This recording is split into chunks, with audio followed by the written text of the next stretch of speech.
Hello. Today on DIY with Chris.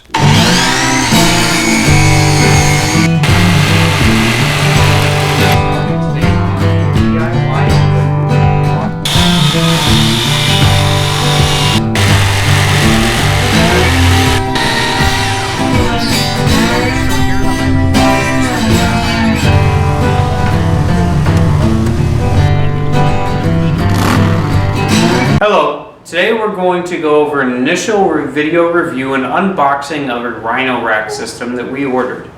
You'll see it back here. We ordered this 2500 roof rack system for our GMC Sierra truck, just to put right on the roof. These are all the contents of the package. This is the box that it came in, so it's fairly large. These are the actual bars themselves. They do have little slots on the bottom of them that slide into the feet. There are 4 of these little pieces. I haven't actually read the instructions yet, so I'm not totally sure what these are to be used for, but they have actual measurements in millimeters 1 through 19 on them. You have the 4 individual feet, the tool to actually tighten it down. These are the front pieces that go on the feet. So just right up here, and they have the little locking mechanism on it. These 4 pieces go on the ends of the bars so that nothing can get up in them. And we have these pieces right here. They're actually the bottom of these feet. So that's everything that actually came in this roof rack system box, along with the instructions. The link to all of the products that we got today that we're doing a review on are in the description box below. In addition to getting this roof rack system, we're also aware of that.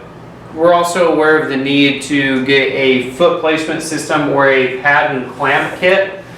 So this is the pad and clamp kit. What this is made for is to contour to the roof of your vehicle if you don't actually have any existing bars or anything on it right now. So this just makes it so that your system is a lot more secure and actually fits the roof of your vehicle the way it's supposed to. Alright, this clamp system has a couple rubber pads. Goes on the bottom. It has 4 of these bars. These look like they're the actual pieces that go inside the cab. They wrap around the lip of your cab and keep it in place. And then it has this little sheet, this paperwork, kind of instructions. So that's everything right out of the boxes. These actually seem pretty sturdy, pretty secure. They seem pretty good right now. These bars feel like they're not super heavy duty, but that they are going to, especially when reinforced and put on the legs, that they are going to do what we need them to do. The reviews on these have been pretty good. I'll post a lot of that info afterwards when we go over the actual sheet of the product with the information, how much we paid for it and everything.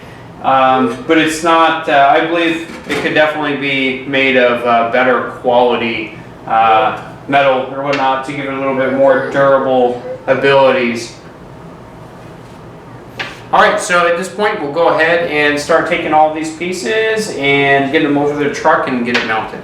Okay, so we've went ahead and actually put a pad set together right here. That's everything. It includes a clamp, and it's correctly measured right now. So there's the papers for your specific model that you're going to have to check. For this GMC Sierra 2500 HD, it is 9 and 27/32 from the center of this clamp over to this center line on the truck, right in between the doors. So I'm going to show you how to actually put together the clamping kit. So you just need the tool that comes with it, and then on your actual foot base you're going to see this screw that's on the bottom right here. So you'll take your tool, just loosen this screw. Once it's a little bit loose, you can hand loosen it the rest of the way. This screw is in a pivoting block that will be used to secure your clamp down. Okay, As you can see, we have this little pivoting block that's right here. I'm kind of moving it with my finger right now, and then you have this screw. So what's going to happen is it rotates so that it can get the correct angle for your clamp kit. When you put the actual clamp kit up to it, then you're just going to feed this through and put it in there, which I'll show you here in just a little bit. Next thing you're going to want to do, this also pertains to the instructions as to your type of a vehicle, but each of these pieces has a number on it, and it also has arrows. So this arrow is facing this way, which means towards the front of the vehicle for us. So this foot pad has an arrow, and for this particular type of vehicle, the arrow needs to be facing towards the outside of the cabin. So with that in mind, this one is going to be going right here, so I need to make sure that the rubber pad the arrow is facing forwards toward the front, and then the other arrow is facing out towards the cabin, towards the outside of the cabin. So you're just going to place these two in. It has two little slots for these pieces, and then there's one little hole in the middle where you're going to have to push up this middle rubber piece.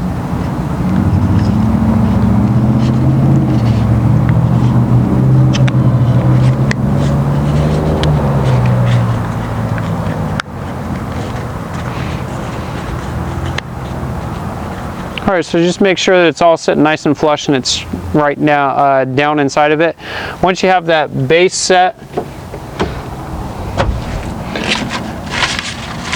we're going to grab another clamp. So this clamp is going to run up here, this foot set, and run the foot set.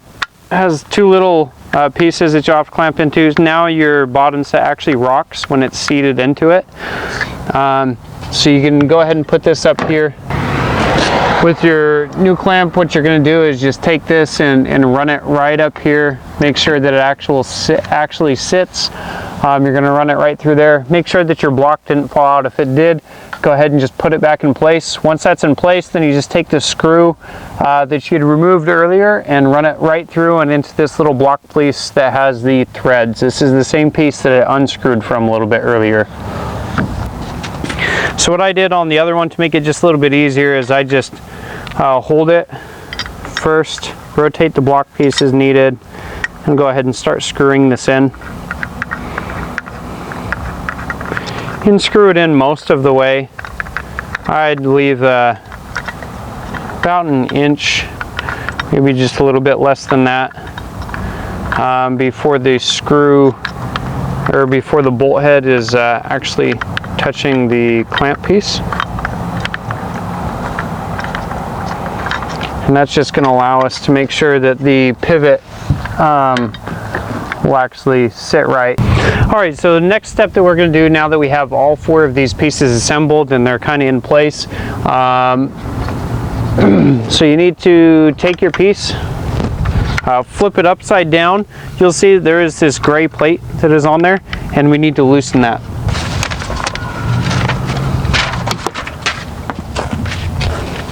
So you need to take your tool and run it up to the bolt and just loosen the bolt until it is loose enough to where there's enough room under that pad to clamp your bar. And I'll show you that a little bit closer here in a bit. So once that has been loosened, then you're going to take your actual crossbar. So you have measuring strips that you're going to put in there. I'll show you a little bit closer for the other side. So you go back to the specifications on the sheet and see what the measurement's supposed to be. For my truck on the front bar, it says that there needs to be 106 millimeters. Now the measurements on these strips are in centimeters, so you just go to the nearest one and then kind of go off of that. Alright, so once it's trimmed down, then you just kind of put it off to the side for now. Okay, so you're going to get the little square piece in there. As you can see, the little silver square piece is on the inside of the bar there, above the lip, and that's how it's going to tighten it down. So you're going to slide that down. Then you're going to take your measurement piece. Mine was 106 millimeters.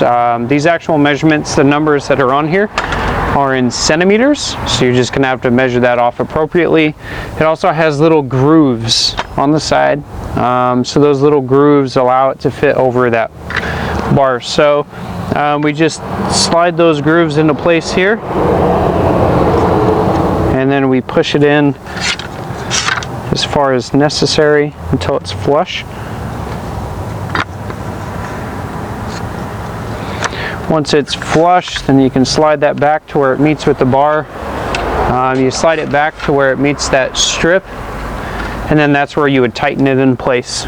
The last thing on the bars too is we also have these end stoppers. So you just take the end stoppers and you can push these into place too, and that's what's going to keep everything secure and where it's supposed to be.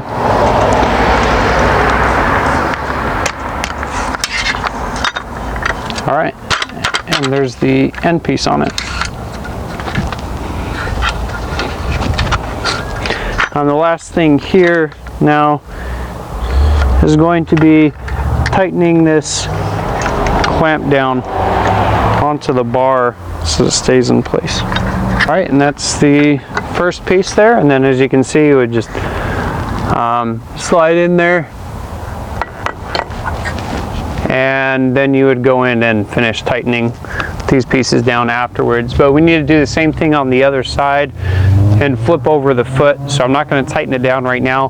Just do that on all 4 of them, and then afterwards come back and tighten it down. And that's really it for these pieces. They'll lock down in place. So I hope you liked that. It's our initial video review and kind of how to install it. The instructions for this are okay. They can be a little bit confusing at first. There's a whole lot of numbers in a lot of different places and whatnot. So you just got to read it carefully and make sure that you're doing grabbing the numbers from your particular vehicle to make sure that you're actually installing it correctly. Make sure you measure everything correctly, otherwise it can kind of make it a little bit off and not as sturdy. Yeah, just take your time and enjoy.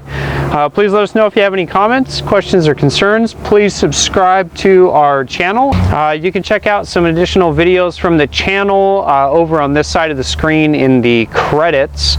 And again, you can find the product, the links to the products down in the description box. So have a great day. DIY with Chris, giving you the tools to do it yourself.